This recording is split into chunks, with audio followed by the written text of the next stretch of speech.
It's neat when you can go through an experience and now you can relate with other people.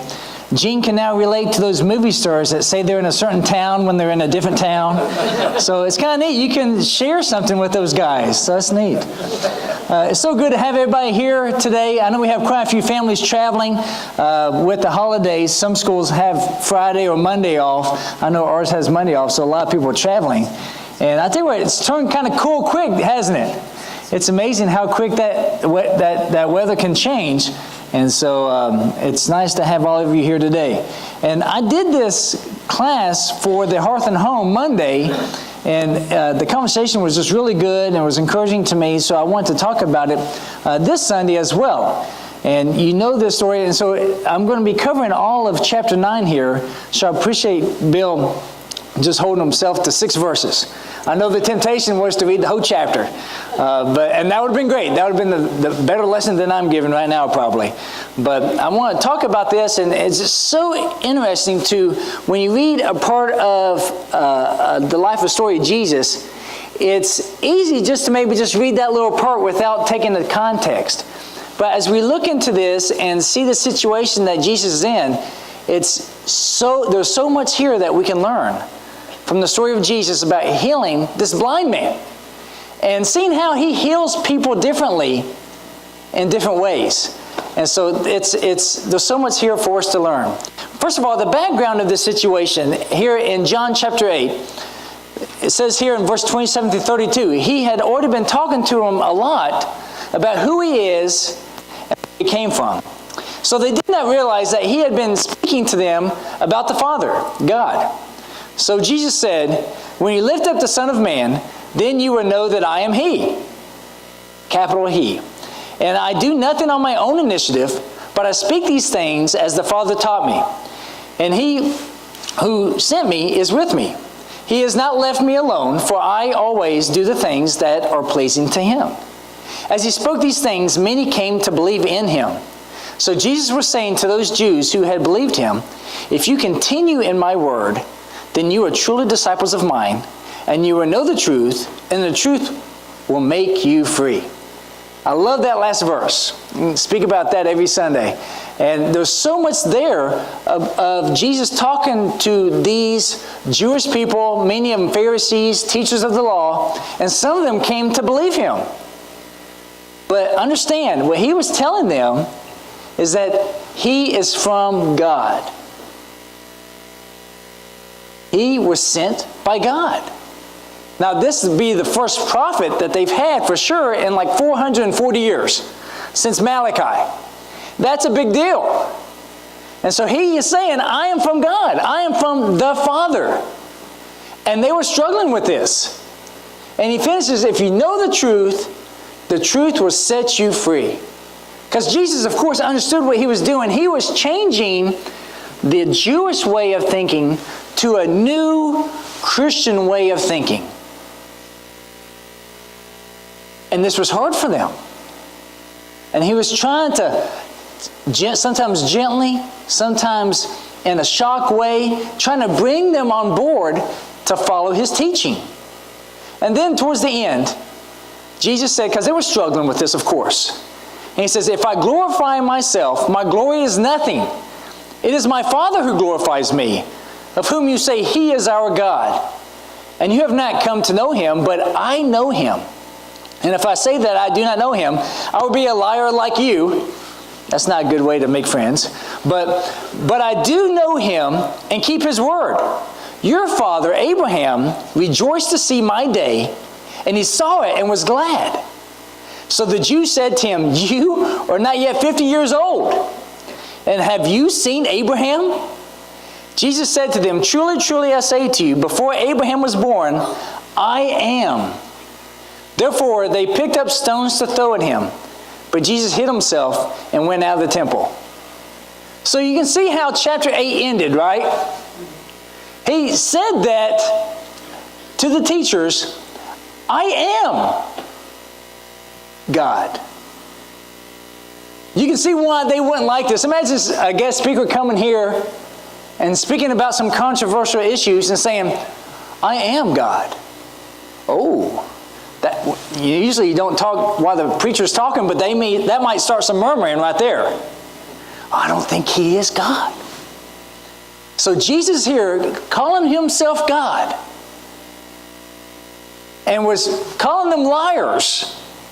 Okay? So he got to a point that he was getting frustrated with them, obviously, although some were believing in him. And you see that this infuriated them, made them so angry, to the point that they were ready to him. They were picking up stones to throw at them. Now, as of yet, that has not happened to me before. Tomatoes, maybe, but not stones. Have you ever been in a situation where people will pick up stones to throw at somebody in the hopes of killing them? I haven't. I've never been there. Now, I've been in places where something like this happened. I remember when I was in Russia in '94, I visited a place where they took all the people there in Novosibirsk, one of the largest cities in Russia. They took all the known communists and killed them. Because I asked him, what's that red stuff on that big rock? He said, well, they killed them. They took all of them there in '91. 2 places there in one of the prisons. And I've never been at a place when it was happening where you get to the point that you're so infuriated you want to kill somebody. And that's what was happening with Jesus, that raw rage. And what it says there is amazing. But Jesus hid himself and went out of the temple.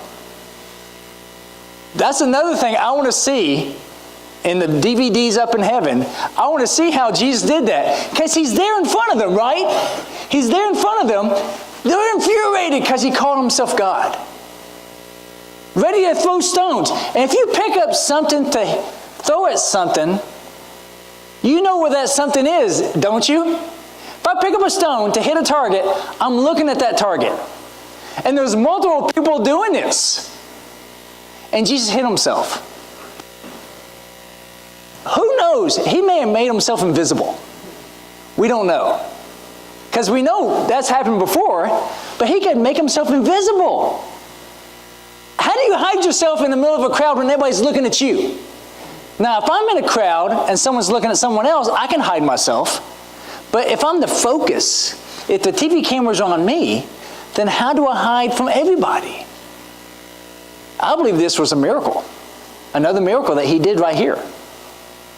And so we go from that straight to chapter 9. Because if we just started in chapter 9, you would miss so much of this. And this flows to this right here. And it is not by accident that he talks about and heals a blind man. Right? Because some believed him here in chapter 8, but many did not. So in a way, they were blind. And so this first 7 verses, I want to read this again. And he passed by, he saw a man blind from birth, and his disciples brought it to his attention, brought this man up, and said, Rabbi, who sinned, this man or his parents, that he would be born blind? Jesus answered, it was neither that this man sinned nor his parents, but it was so that the works of God might be displayed in him. We must work the works of him who sent me as long as it is day. Night is coming when no one can work. While I am in the world, I am the light of the world. When he had said this, he spat on the ground and made clay of the spittle and applied the clay to his eyes and said to him, go wash in the pool of Siloam, which is translated sent. All right, so interesting how he did this. So this man's blind from birth. All right, his parents later will read, says that he's of age. So we don't know exactly how old he is. He's not 10. His parents are still around, so he's not 60. So he's just guessing. I would say maybe about 30 or 20, 25. We don't know exactly how old he is. But he's a man of age, okay? He's a grown person. And it's interesting how the apostles looked at him and says, what's his problem? By the way, at this point, we don't know anybody has spoken to him. So imagine this blind man begging. And these men come up to him and says, what's his problem here? Who sinned, him or his parents? Now to me, that's kind of rude. How would you deal with that if someone come up to you and talking about you, not to you. Oh, what's this? What's Judy's problem over here? Bring Judy. I know I'm going to pay for that later. But what's Judy's problem? Is it her fault or is it Ken's fault? Whose fault is it? It was like, excuse me, can I say something? No one's talking to you. All right? And so there's a desire inside of us that we want to know why bad things happen. Maybe you've had this discussion with someone this week. It's like, why did that happen? You know, when there's a traffic accident, everybody slows down, right? And everybody's kind of making a slow decision. Okay, I see what's going on. He did that, yeah. Everybody's getting an opinion about why something bad happens. And you replay things that happen in your life, or maybe someone gets sick, or something happens in your life, and you think, why did that happen? Who's to blame there? And people even do that with, you know, hurricanes. Why did this happen? Whose fault is it? Every time something big like this happens, someone asks me, why is this happening? Is this God's judgment? You know, there's just something inside of us that want to figure that out. And sometimes, you know, it's not for us to understand. And that's hard to grip, isn't it? It's hard to grip. We don't know exactly why this happened or that happened. Now, it's fortunate that we can see why this man is blind. It's interesting to ask, was it because of his own sin? Now, once again, how long has he been blind? Since birth. So, how could it be his sin? Do you see the question, the underlying question that they're asking there? That you're born in sin? Okay? And we had that discussion nowadays with people. Or is it the sin of his parents? And Jesus said it's neither. Now, if we stopped right there, it's neither his sin or his parents' sin, what would we say about this guy? That's not fair. Right? That's not fair. And that's something that we hear from our children and people a lot of times. And what's the proper response? Life isn't fair. Right? There's a lot of unfair things that happen. If you want fair, wait for the county fair and go to that. Right? But fairness here in this life, you wait for pure justice in this life, it's not going to happen. All right? And that may disappoint you. So Jesus spat on the ground. Now, I don't know if you've ever gone to a doctor and said, you know, I've got a little issue here. He said, okay, hold on. Spins like, I think I'm in the wrong place. It's so strange that he did this, right? He spit on the ground. And so I have some friends that were missionaries in Africa. And we talked about this kind of thing. And he says, well, you know what? There was a tribe there in Africa that this spoke to them because their healers spit on them. There's something that they think that in their healers, their saliva, right? And they would spit on them, maybe spit in their mouth, or do something and put that on them. I know, you're glad that you're here and not there. But you know what? I believe Jesus did this because it spoke to them. And that whole tribe, that area said, he's the healer. He's the spitter, which means healer. And that spoke to them. And he says, go wash in the pool of Siloam. Did he have to do it that way? Why did he? That's just gross. That's just unsanitary, Jesus. You don't spit. That's not nice. It's not for us to understand completely, or is it? Jesus does things for a reason. And he says, go to the pool of Siloam. Now, it's interesting. We know where this is at. Have you ever wondered what it looked like? Well, that's it. To me, it's really neat to see actual images of these places that are talked about and referenced to in the Bible. So this is the pool of Siloam that was created in the times of Hezekiah, the king. Right? He made this pool. And it is, that term Siloam, like it said there, is sent. So he sent him to the pool of Siloam there to wash the clay. Now in that picture, it just has a little bit there. But I imagine he put quite a bit on his face. All right? Put quite a bit of this mud, a mud pack, on his head. How do you think he got there? Someone had to help him. He was still blind. He says, all right, now go to this place across town and wash. He was like, okay. He needed help. Family or friend helped him to get to this place, I'm sure. So I love this idea that he obeyed. So verse 7, so he went away and washed and came back seeing. Therefore the neighbors and those who previously saw him as a beggar were saying, is not this the one who used to sit and beg? Others were saying, this is he. Still others were saying, no, but it is like him. He kept saying, I am the one. Excuse me, can I speak for myself? So they were saying to him, how then were your eyes opened? He answered, the one who was called Jesus made clay and anointed my eyes and said to me, go to Siloam and wash. So, it makes sense, I went away and washed in the pool of Siloam and received sight. Now, it seems so clear, doesn't it? The healer tells you to do something, you do it, and it happens. It's got to be so frustrating as a doctor, say, go do these things and you'll be better. No, I don't think so. Well, it's not enough to know what the doctor says and understands. You have to obey, don't you? Now, did he have to obey? No, he didn't have to obey. But yes, if he wanted to be healed. Now, Jesus and God tells us so much in the Bible of what we need to do. Do you have to do it? No. If you want to be right with God, you need to do it. God doesn't force us to do everything he tells us to do.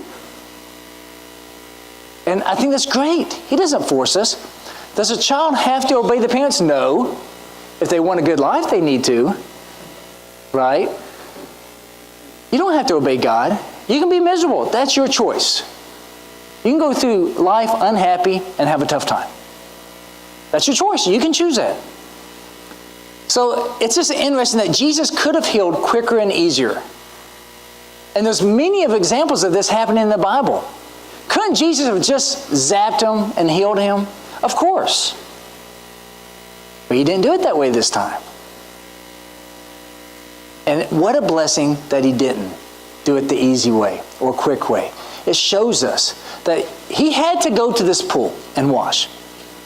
What if he didn't go to that pool? Do what, Stephen? He wouldn't have been obedient. That's right. So his obedience healed him, didn't it? If you would have thought, there's water over here that's so much closer, I'm just going to use that out of convenience. I'm sure Jesus will understand. I'm sure Jesus would understand too. And he would still be blind. He didn't do that. He went exactly to where Jesus told him to go. And his obedience healed him. You may say, that's works. That's works. No. That's faith.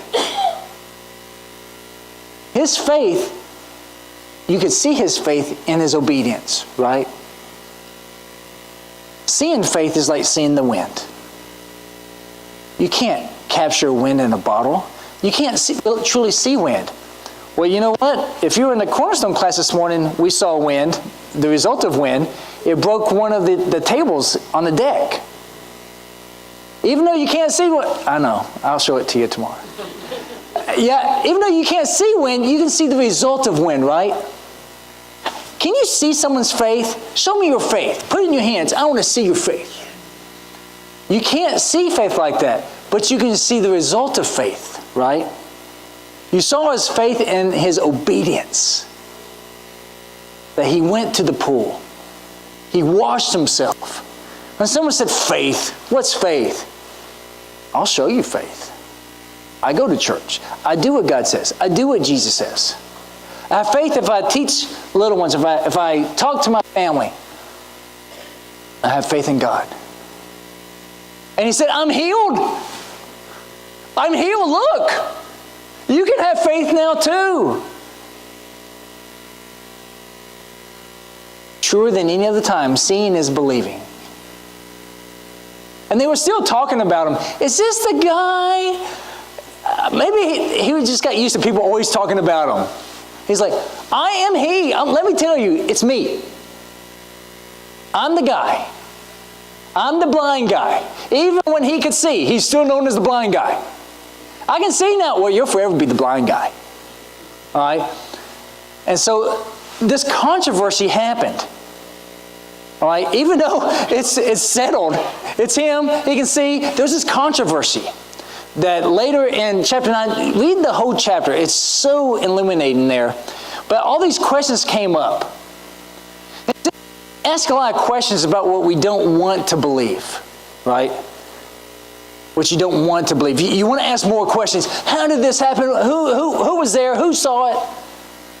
But if it's something that you want to believe, you don't want to doubt it, because questioning is doubt, right? You don't want to question it. You don't want to doubt it. You just accept it. Yay, good. When you ask someone to marry you and they say yes, are you sure? Why do you want to marry me? Okay, you've talked me out of it. I don't want it. But if it's an answer that you want to hear, it's like, yay, let's celebrate. The blind man didn't go back to Jesus. It's like, are you sure that you want to heal me? We ask questions a lot of times when we don't want to believe. And when you're talking to someone about Jesus, they keep asking so many questions. Maybe you can just ask back, why do you not want to believe? What's there? What's keeping you? And then you can get to the heart of the issue. Obviously, there's reasons why these guys were asking all these questions. Verse 15 says, then the Pharisees also were asking him again how he received his sight. And he said to them, he applied clay to my eyes, and I washed and I see. I tell you what, that's the abridged version right there. And so they said to him, blind man, what do you say about him since he opened your eyes? He said, he's a prophet. I like this blind guy. It's very straight to the point. He's a prophet. He healed me. He's a healer. What do you need to know? And he even later said, maybe you want to be followers too. Is that why you keep asking all these questions? So the blind man wasn't seeking attention. Imagine the way he woke up that day and the way he went to bed that night. The way he woke up that day, he was thinking, all right, there's my bowl. I'm going to go to this place. I'm going to beg. I hope I get some food today. You know? And then he ended his day. He was like, that's what my bowl looks like.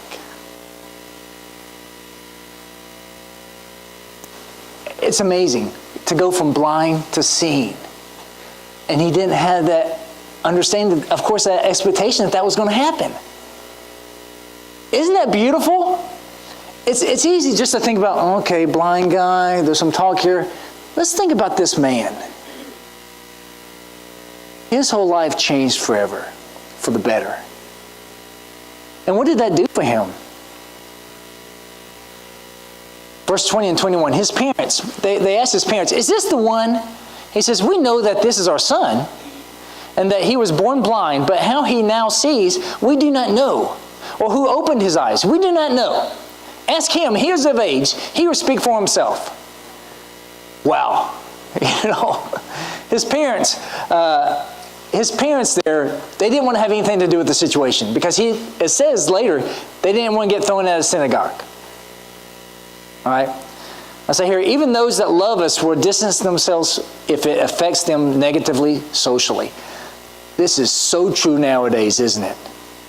Even those that they were at our birthday party, whatever it is, if something affects them negatively socially, they would distance themselves from us. It's embarrassing how shallow our relationships are nowadays. Even his parents back then said, ooh, I could answer that. Once you ask, good luck, Billy, you know. Wow, these are his parents. They're supposed to love him to the end, right? Be there for him.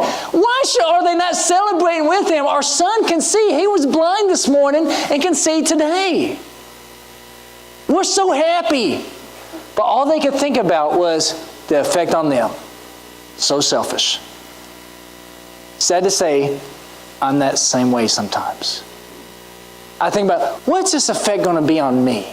Okay. You need Jesus. Okay. What's this going to be on me? We get so selfish at times. We play this role of the parents. But it's so good we can count on Jesus. We can count on Jesus all the time. John 9:27, he told you already, and you did not listen. Why do you want to hear it again? Or do not want to become his disciples too, do you? I tell you what, I love how he answered. I love this guy. I have to call him the blind guy too. I love this blind guy. Maybe Billy. Maybe that's a good term for him. But he was alone but bold. He was so bold. Someone that's been talked about his whole life. Even the apostles didn't address him directly. They talked about him. Who sinned, this guy or his parents? But this gave him boldness. This gave him boldness because Jesus gave him a better life. Right? Jesus gave him a life that he could see. He was blind, but now he can see. And we are called daily to be bold for Christ. Amen? We are called daily to be bold for Christ. Even if it affects you negatively socially. Even though someone may distance themselves from you, it's not because of you, it's because of Jesus. Then that's okay. I don't know how his conversation with his parents went later on. I imagine and I hope that he converted them. It's like, Mom, Dad, come. And it's just amazing to me how that happened. And then here in John 35 through 39, is Jesus that he heard that they had put him out. And finding him, he found him. And he said, do you believe in the Son of Man? Now what do you think? Is this the first time that he has seen Jesus? Maybe. He hadn't seen Jesus before. Jesus found him out. Jesus heard how he's being mistreated, done wrong, and he came and searched him out. He had lost his friends. His friends weren't standing up for him. His own parents weren't standing up for him. Jesus came and found him out. Isn't that nice? I believe he still does that to us today. Haven't you ever, when you felt alone or like the world is rejecting you, couldn't count on your friends, that Jesus reassures you, I'm here with you. Am I enough for you? Yes. And so I love that. And he says, who is he, Lord, that I may believe in him? The blind man said. Jesus said to him, you have both seen him, and he is the one who is talking with you. And he said, Lord, I believe. And he worshiped him.